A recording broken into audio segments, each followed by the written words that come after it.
You're listening to The Bible Guys, a podcast where a couple of friends talk about the Bible in fun and practical ways. Hey everybody, happy Friday, the day after Thanksgiving. Yes. Everybody is looking forward to leftovers, turkey sandwiches, and heating up everything. And big screen TVs. Big screen TVs. Sales. What? It's Black Friday. Oh, Black Friday. Yeah. That's what you meant. Spending money like crazy. Yeah, people do that? Yeah, they do. Have you ever done Black? Although it's not what it used to be. No. Right, back in the old days. Right. We should tell all the young whippersnappers. Back when people used to go to the stores. That's right. And we would camp out on the sidewalks at like 4 a.m. No, well, not we. They. Yeah. Oh, you never did? No. Oh, we used to do it all the time. No, It was heck fun. no. It was fun. But like Bonnie and I miss it. We used to. It was so much fun to Really? do. Oh yeah. Wow. Plot your spending because we would get most of our Christmas shopping done on Black Friday back then. I think I did Black Friday one time just to experience it, and I was like, I could do without this. Yeah. Yeah. Wow. I was What like, did you buy? I think I saved. It was a TV actually. Yeah. Oh yeah. But I think I saved something like $65. Oh well, then you didn't do it right. Yeah. But it was not a big TV. Mm-hmm. But I actually thought to myself, I would pay $65 not to do that again. That's what I thought of. Wow, it was that bad. I just didn't like it. I just didn't like it. We liked it. Yeah. Okay. So, but not anymore. Now you just sit on your phone, right. order all the stuff, have it delivered. Swipe right, that's whatever right. it is. Yeah. That's right. Well, hey, today we're going to do a segment. This is great. What made Chris happy this week? Happy this week. I know. So we're forsaking everybody's favorite segment, what made Chris mad this week. Yeah. And since it's Thanksgiving, we thought we'd give you 1 week. Yes. 1 week this year to be happy. Yes. 1 week. Just this one day. Can you muster it in your heart to find something to be happy and thankful for on Thanksgiving weekend? Well, Jeff, I thought about this because I looked at it mere moments before we started recording. Yes. And I realized that I had to come up with something that made me happy this week. Realized he had to come up with something. Oh, Yeah. no. I got to think of something that made me happy. It's so foreign to your everyday living. Now, wait a minute. Now, that is not true. I had to think of something quick. Yeah, no, made me happy? I am often happy. Okay. You have been happy in the past, but at points. There have been happy moments. Yes, there have been. Okay. So here's what stood out in my mind is, of course, what made me happy this week is the Lions' victory on Thanksgiving Day. Wow. How they destroyed the Bears. Wow. Right? That's impressive. Yes. Considering they haven't played yet. That's a prediction. Yeah, that's a prediction. You're predicting. So listen, you realize how clever this is? So clever. We are recording a week before Thanksgiving. That's right. And yet what I'm doing is I'm celebrating that when this airs, by the way, that the Lions have won. With confidence, Right, Jeff. right. That we won. Right. Like, do you remember? That we destroyed those stinking Bears. Do you remember the 2 interceptions that our defense had? That was incredible. One Wow. One of them by number 0. Wow. Really? Right? Yeah, the safety, whatever his name is. Yeah. Wow. Yeah, that guy. Uh-huh. And then do you also remember that 46-yard run by Gibbs? Wow. Okay. Hey, somebody buy a lottery ticket. Play the numbers. So the game, but just for those you're listening, the game has not played yet. Yes. For us, you're listening now. It did. Yeah. You know whether or not Chris is full of hot air. And the score is going to be, or no, it was. Oh, here we go. Oh, he's going to call a score too. The Bears scored 10 points. Ooh. And the Lions scored 35. 52. Oh, you I think it'd be so? awesome to go 3 games of 52. All right, I'm going to say I'm going to split the difference. Okay. I'm going to say 40 42. 42. Oh, okay. Wow. 42. Wow. Okay. Wow. All right. Well, there you go. 42-10. There you go, Zarba. So you're kind of a prophet. Yeah, I am a prophet. Yeah. Wow. So do you know the Bible says that if a prophet lies, he's supposed to be put to death? Oh, well, that hopefully does not apply in the New Testament because that would be bad. Yeah. That's really bad. If he prophesies false prophecies, yeah. Okay, all right. Okay. Well, they have to claim it's from God. I'm not claiming. You're not. I'm not claiming this is it's just godly, off the top of your head. This is me being clever. Okay. And by the way, that means like if I were to literally say this, I have a friend, a good friend. In fact, she's listening right now. Oh. But Hi, good friend. But she always would go like if there's like some magical thing that happens, she'll go and play the lottery. Oh no. Yeah, she does all the time. She's a good friend. So she's one of those people who just can't, get away from that. Right. Now, granted, not a lot of money, but she's like, oh, must be lottery worthy. It's a lucky day. Yeah. Yeah. Well, Chris used up all the good luck. Just right here. Yeah, that's right. Yeah. That's right. Okay, so don't use him as an excuse to go blow all your money. That's correct. That's correct. Yeah. Anyway, hey, so funny. I'm thankful for the Lions. That made me happy. I hope your predictions are correct. Yes. We will find out. Well, Jeff, to be honest with you, I'm happy thinking about it right now. Yeah?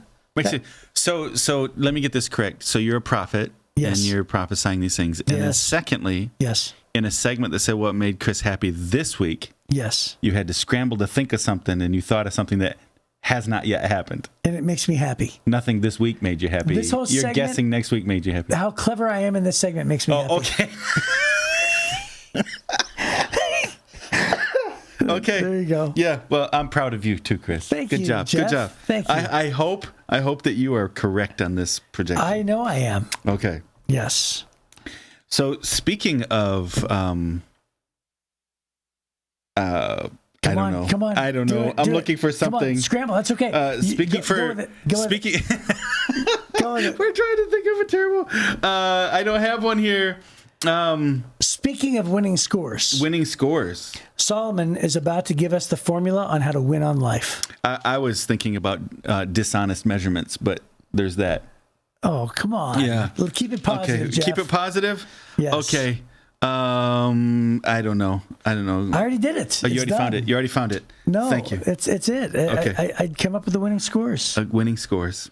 Yeah. So we're continuing with Proverbs and just downloading more wisdom for a little while. And Proverbs chapter 11, verse 1 says, "The Lord detests the use of dishonest scales, but he delights in accurate weights." I feel like I've heard that verse before. Yeah. Like yesterday. Yes. "Pride leads to disgrace, but with humility comes wisdom. Honesty guides good people. Dishonesty destroys treacherous people. Riches won't help on the day of judgment, but right living can save you from death. The godly are directed by honesty. The wicked fall beneath their load of sin. The godliness of good people rescues them. The ambition of treacherous people traps them. When the wicked die, their hopes die with them, for they rely on their own feeble strength. The godly are rescued from trouble, and it falls in the wicked instead. With their words, the godless destroy their friends, but knowledge will rescue the righteous. The whole city celebrates when the godly succeed. They shout for joy when the wicked die. Upright citizens are good for a city and make it prosper, but the talk of the wicked tears it apart. It is foolish to belittle one's neighbor. A sensible person keeps quiet. A gossip goes around telling secrets, but those who are trustworthy can keep a confidence. Without wise leadership, a nation fails. There is safety in having many advisors. There's danger in putting up security for a stranger's debt. It's safer not to guarantee another person's debt. A gracious woman gains respect, but ruthless men gain only wealth. Your kindness will reward you, but your cruelty will destroy you. Evil people get rich for the moment, but the reward of the godly will last. Godly people find life. Evil people find death. Oof. The Lord detests people with crooked hearts, but he delights in those with integrity. Evil people will surely be punished, but the children of the godly will go free. A beautiful woman who lacks discretion is like a gold ring in a pig's snout. That's awesome. He has a way with words. Yes. The godly can look forward to a reward, while the wicked can expect only judgment. Give freely, become more wealthy. Be stingy, lose everything. The generous will prosper. Those who refresh others will themselves be refreshed. People curse those who hoard their grain, but they bless the one who sells in time of need. If you search for good, you'll find favor, but if you search for evil, it will find you. Trust in your money, and down you go. But the godly flourish like leaves in spring. Those who bring trouble on their families inherit the wind. The fool will be a servant to the wise. The seeds of good deeds become a tree of life. A wise person wins friends. If the righteous are rewarded here on earth, what will happen to wicked sinners? Well, there you go. There it is. So a beautiful woman who lacks discretion. I knew you were going to that one first. is like a gold ring in a pig's snout. And what a visual. He's not speaking about women. He's just talking about beautiful people in general. Well, he's talking about how, first of all, pigs were an unclean animal. That's correct. To those who were Jewish, right? And still are, by the way. And so a gold ring in a pig's snout is probably one of the visual aids that he could muster up that is like the thing that doesn't belong the most. Well, in modern times, we say it's like putting lipstick on a pig. Right. Same idea. It's the same concept. You know, an unclean animal in the mud having a gold ring in the snout. That's really, he's trying to come up with extremes here, right? A beautiful woman who lacks discretion. It's just, It's like the beauty is made dirty and made unattractive by her lack of discretion. Right. That's what it is. Right. So yeah, it's pretty incredible. Hey, you know what verse I like, actually, the one that stood out to me? Which one? Verse No, tell me, Chris. Yes, I was about to, Jeff. Okay, good. Verse number 20. The Lord detests people with crooked hearts, but he delights with those with integrity. So, I did a message one time. I think I made it when I was a youth pastor in the 90s, and I still remember it. And those who are in my youth group could probably still tell you about it because I did a whole series on it and everything else. But anyway, it was called The Rise of Personal Integrity. And the idea is that when you lack something, let's just say like you're having a moment of temptation in this area, because everybody has different areas that they're weak at, right? So, let's just say you lack something in this one scenario. Well, if you have integrity will rise to the surface and it will fill in the gap in which you lack. So what I did was I did like this series in Daniel. And so remember in Daniel chapter 1, where he lacks instructions from parents, right? And so he lacks good advice. And so what ends up happening is here he is, he's captured, he's taken to Babylon, he's put into a scenario where he's like, oh no, he doesn't have parents around to advise him. And all of a sudden what happens? Void of instruction. What happens is I built the case that integrity rose to the surface and it came out of him through the lens of him saying, I will not defile myself, right? And then I built another case where it says, he doesn't have any pastoral guidance from a pastor. He's got no spiritual advisor. Then all of a sudden, because he lacks that in his life, it's the rise of personal integrity. When he lacks, discernment, and he prays or whatever he's going to do, or it's the entrapment of the king, and then all of a sudden, his integrity rises. Anyway, I built all these scenarios where he lacks something's missing, and then integrity rises. And so what I did, I remember this. This is the illustration that sticks out in my mind. So do you know what blood type you are? No. You do not. You really need to find this out because I think I've mentioned this before. But I have like red blood. Yeah, right. Yeah. I've seen it plenty of times. Yeah. Did you know that in the olden times they thought that blood was blue because your veins were blue, and then when it hit the air it was red. Right. But that's not true. It's not true. No, not at all. No. But anyway, and by the way, Mary Poppins even sings that. Underneath your blood is blue. And then Dick Van Dyke goes, common knowledge. Yeah. Anyway, the point is that I have O positive blood. And what's interesting is let's just say you have like A negative. And if you give a blood transfusion to somebody else, you could only give it to people who are an A negative. Right. But because I'm O positive, and O negative is the best. O negative is universal. But O positive, I can give it to like 4 different people. Yeah. And because my blood contains more factors of what that person lacks. And so my it's why I keep you around. That's right. Just in case. Yeah, you're like a bag of blood following me around everywhere. That's right. So I contain more factors of what people lack, right? Yeah. And that's what integrity is. It's the universal donor. So no matter what it is that you lack in your life, you may be in a situation where you lack strength, or you lack wisdom, or you lack instruction, or you lack accountability. That's what it was. Accountability of friends. Oh, yeah. Right?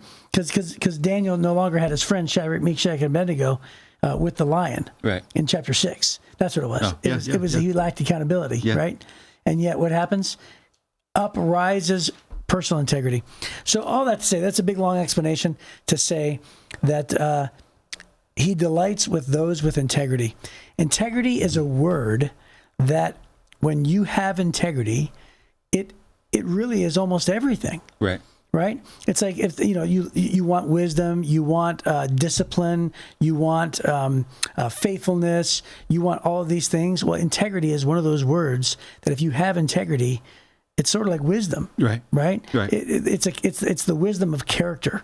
Right. And you need God's integrity. Yes. Right. You need the way that God would do a thing the right way. Integrity meaning doing the right thing the right way. Yeah. Hey, consistently. I've got another fun story. I remember my good friend Chris Driscoll. He's since then passed away, but he was my volunteer in my youth group at the time, and we were racing to go to AMC to race to a movie. It was both he and I were in the car, and we were late, and we walked over, and we had these little ATM things where you can just go boop and you hit it, and then you select the movie and you do everything else. Well, back when they had those kiosks, when they first came out, you could literally hit student discount or senior citizen discount, and nobody checked you. Right. And you would get like a $5 discount or whatever it was, right? And I remember we had joked about it, and I said, hey, let's go to the kiosk. I said, you can hit that student discount. We both laughed, but I wasn't really serious. But we ran over, and we were in such a rush. He went to one ATM, and I did the other one, and we both hit boop, and then we said, movie time, boop, selection of movie, boop.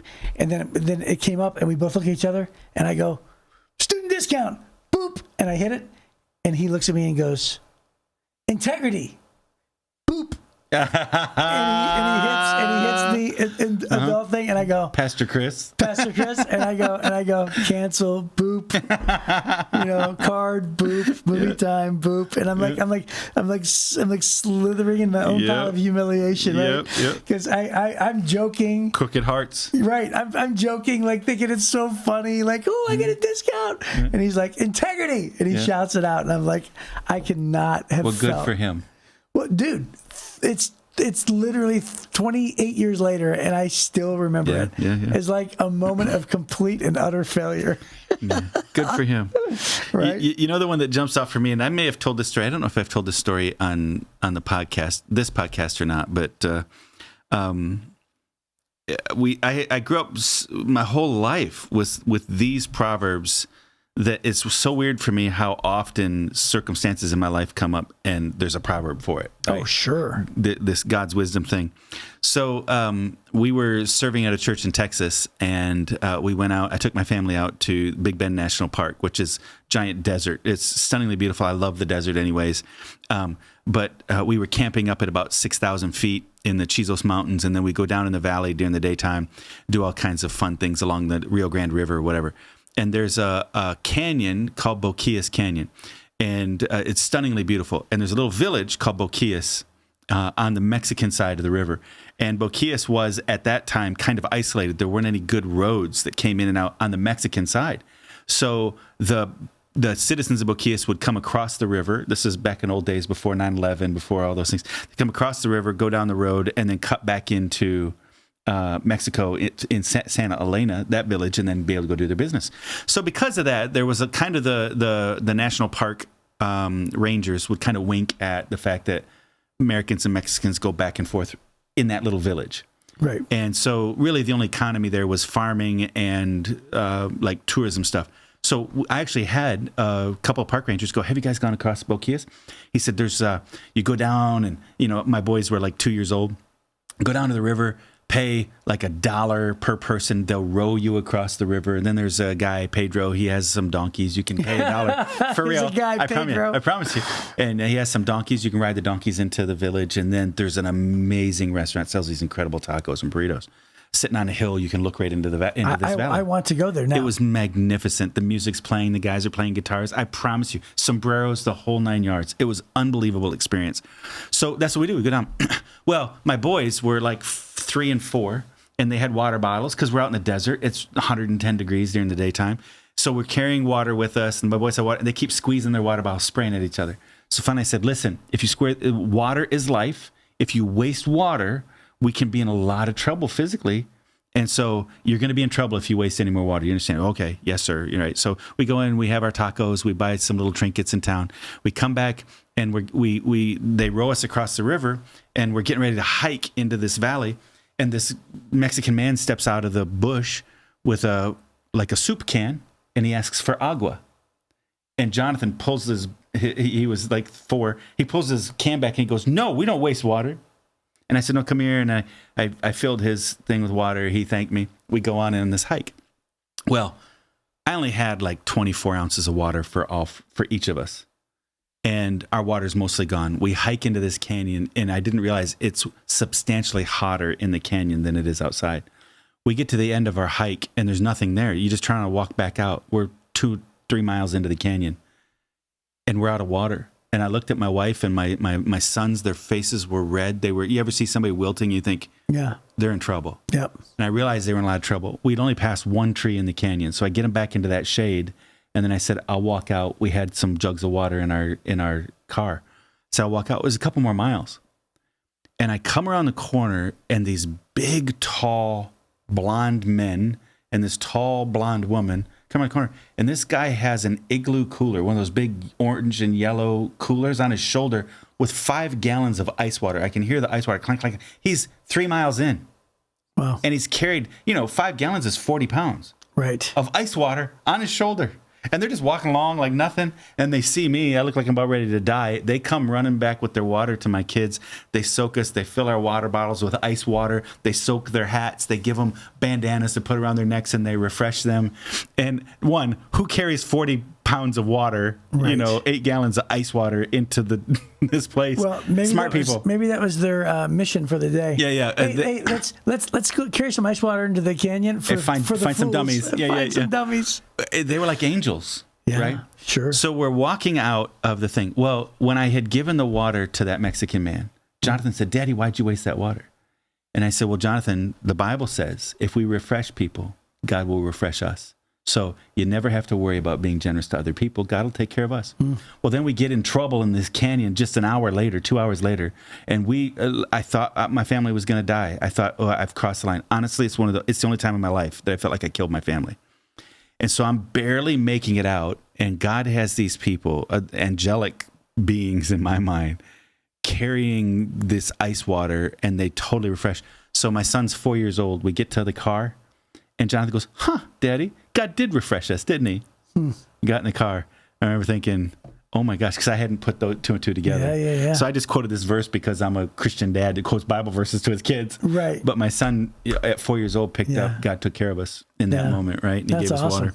So I don't believe these verses are only figurative. I believe them to be literal. Yes. Right? Yes. And you can't outgive God. So he says the generous will prosper, and those who refresh others will themselves be refreshed. The verse before, give freely and become more wealthy, be stingy and lose everything. That doesn't make sense the way that we know the world works. Right. All I can tell you is the older I get, when I've been reading these verses since I was 8 years old, they didn't make sense to me. How do you give freely and get more wealthy?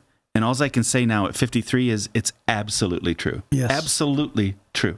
Yeah. And then he says, you refresh others and you'll be refreshed. It's absolutely true. These aren't just nice ideas and cute concepts. I believe these things to be absolutely true. Yeah.